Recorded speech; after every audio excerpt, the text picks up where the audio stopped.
1400 foot উঁচু building এর চূড়ায় উঠে প্রেমিককে প্রেম নিবেদন। নিউ ইয়র্কের বিখ্যাত এম্পায়ার স্টেট বিল্ডিং প্রায় 1454 ফুট এই উঁচু বিল্ডিং এর চূড়ায় উঠে যান কোনো রকম সেফটি ছাড়াই রাশিয়ায় দুজন স্কাই ওয়ার্কার অ্যাঞ্জেলা নিকোলাও ও ইভ্যান বিরকুস নামে দুজন প্রেমিক প্রেমিকা। শুধু উঠে নয়, তারা সেখানে দাঁড়িয়ে ভালোবাসা ও শান্তির বার্তার একটি ব্যানার ওড়ান।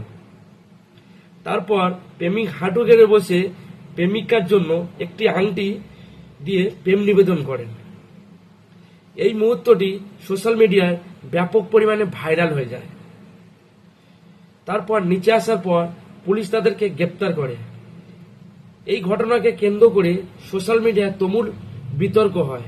কেউ বলছেন এক প্রেমের গল্প স্মরণীয় হয়ে থাকবে, আবার কেউ বলছেন এত ঝুঁকি নিয়ে প্রেমিককে প্রেম নিবেদন করা ঠিক নয়। আপনি কি এর আগে কখনো এমন ঘটনা দেখেছেন? আর অবশ্যই আপনার মতামত কি কমেন্ট করে জানাবেন। ধন্যবাদ।